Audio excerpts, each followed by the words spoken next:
welcome back to our channel. I'm finally sitting down to record this curly hair routine video, and I just recorded it on my other camera with my other microphone, and I recorded the whole thing without any sound. So let's try this again. But I recently started wearing my hair curly again. These are my natural curls. Insert childhood photo of me here. Little backstory, once I got to middle school, I hated my curls. I think that's like a normal thing. You just want what you don't have, and like curly hair was not really cool back then.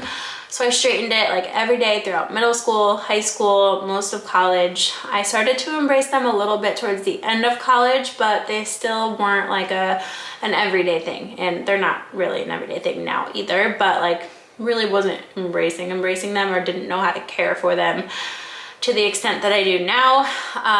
And then I really like went down the curly girl method rabbit hole in like 2017, which is when I found Voracious Curls, which up until this point was like the only products that I used on my hair for the last 5 years when I wore it curly. So I got their shampoo, conditioner, and styling cream. Still love them. I was out of them the other day when I decided to re-embrace my curls again. So I ran to the store just to try some new stuff, and I really liked it. So that's why I'm here sharing this video with you today.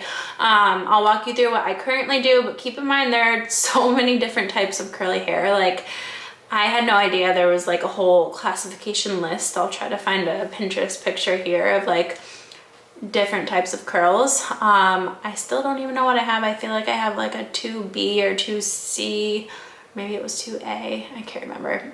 Like, I thought they were more wavy than they are, but like after this method, they're way more spirally than I thought. So I still don't even know what the heck these are. So if you want to classify them in the comments, go for it. But I'm not strictly curly girl method. I still use heat on my hair. I still color my hair. This is my natural hair color, as close as she could get to my root. It's a little darker maybe right now, but just a glaze color on my hair at this point. Extensions are obviously out, so I was like, let's just re-embrace the curls. So this is my current routine. I actually bought this shampoo with the Bondi Boost dandruff shampoo before I took my extensions out, before I was going to start doing my hair curly again, and I love it for my scalp. I have a really dry scalp. I have eczema on the back of my neck, like at the nape of my neck. This feels so good on your scalp. It gives you like that tingly, cooling feeling, and it actually really helped so much. So I had a little bit of dandruff slash maybe just dry scalp here in like the front of my hairline, and it was just like when you have dark hair, you can really see it. So this works wonders. Highly recommend. By the way, all of these products will be linked in the description of today's video. So I shampoo my hair with this, and when I shampoo, I'm just shampooing my scalp.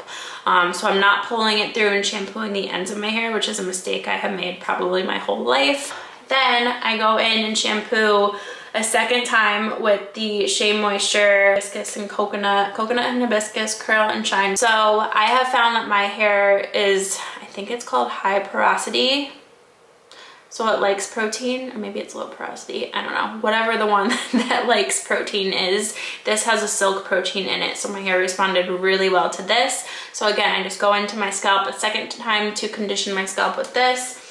And then I followed that up with the same conditioner. So I got this at Walgreens on a whim, fairly inexpensive, and just smells amazing. So good. While my hair is sopping wet with the conditioner in the shower, I use a wet brush and I brush out all the tangles and snarls so it's silky smooth in the shower. And then I flip my head over, grab a little bit more of the conditioner, kind of go like this to my ends and scrunch up a little bit more conditioner in my ends. And I never rinse out all of my conditioner. I rinse out like 70% and leave 30% in before I get out of the shower. So my hair is very slippery feeling when I step out of the shower. And then I use just like a t-shirt towel to get some excess water out, but never a regular towel on my hair. You could also use a microfiber towel. With the curl method, you want to keep as much moisture and water in your hair as possible, especially when you're applying the whatever you're putting in your hair after, because it will just spread evenly throughout your hair much better. So you want it to be, I don't have mine sopping wet to the point where it's like making a mess in my bathroom, but it's wet. It's definitely not damp. So when my hair is wet, at that point, it's scrunch for me, like kind of scrunching it in the shower, and like you can kind of see my curl pieces starting to form. I take, surprise, surprise, the Shea Moisture Curl Enhancing Smoothie, and I just take like 3 fingers, little scoop, and then I sort of just kind of bring that through and scrunch it and try to get it spread out as much as I can with my hands so that my head then is covered in that. Then this part is new, and then take my Denman brush, which if you are part of the Curly Girl crew, you know what this is. It's this like special brush that like, I don't even know how it works, but it does a good job. So I'll take like a chunk of my curl wet of like, or where I can see like my curl starting to clump together, and I'll take it and I'll insert a video here. I wrap it around the bottom part of the brush. I hold the brush upside down, twist it away from my face, and let it continue to wrap up onto the handle until it's all the way up on the handle, and then I unravel it and it forms this like perfect curl. So it's really just my way of like styling my curls and helping them clump together, which helps to reduce a lot of the frizz and sort of just makes for really pretty curls. You know how sometimes like when you just kind of let your hair air dry and you don't do anything to it, you get like these wonky pieces. This can really help with that. You don't have to do your whole head. You can. I did today and I think it looks pretty good. But like sometimes we just don't have time for that, right? So you can also just do like the front pieces, or like wherever you think you need a little bit, wherever you think your curls need a little bit more direction, if that makes sense. So I do that to my whole head. Before I dry it, I then take the Jelly Soft Curls from Miss Jessie's. I saw this on TikTok and I was like, you know what, let me try this. And it was at my Walgreens when I got the Shea Moisture stuff. So I was like, I'm just gonna give it a go. It's like a gel. It does give a nice cast. So what I mean by that is as it's drying, it definitely starts to feel a little bit like crunchy, but that's what we want. Then we'll scrunch out the crunch later. But I really like it. It makes my hair super soft. And I kind of just like take that and sort of glaze over the top of my hair and underneath, and do like a combination of like the praying hands is what they call it, and like just lightly not messing up the curls that I just constructed, but like getting it enough so that like we reduce the frizz and it gives them a nice hold. And you can at that point see like it's styled really well. And I just take my diffuser. So I have a Dyson Airwrap, and I just bought a special diffuser that fits on it. It's not the Dyson brand, it's just like a knockoff Amazon diffuser that magically fits the Airwrap. It's linked in my description here. But you can also get like a universal diffuser head on Amazon. So I'll link a couple of them for you guys. But that's key for me to get enough volume in my hair, because if I let my hair air dry, like it just sort of like sticks to my head and falls flat.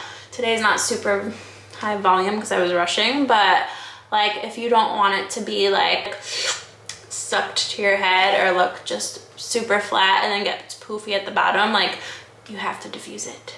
And you have to make sure it's fully dry, otherwise you'll get frizz. So I diffuse it till it's fully dry, and then at the end, like I said, it still has a little bit of a cast from the gel. So what I'll do is I'll take this stuff by I don't know how to say their name. I think it's Way or Quay, or I don't know, whatever. It's hair oil. You could probably use any hair oil.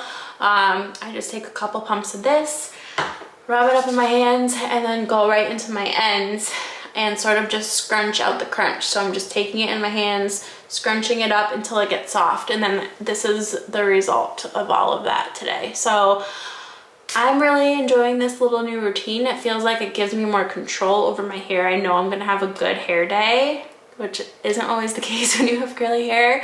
And if you guys want me to do a little part 2 of like how I refresh my curls, or if you have more questions, feel free to drop them in the comments. I'll make a part 2 video to go over that side of things. But that's what I do. So I hope that you enjoyed this video, and if you do have curly hair, I hope you start to embrace it with me a little bit more. And let me know if you have any other questions in the comments, and have a great day.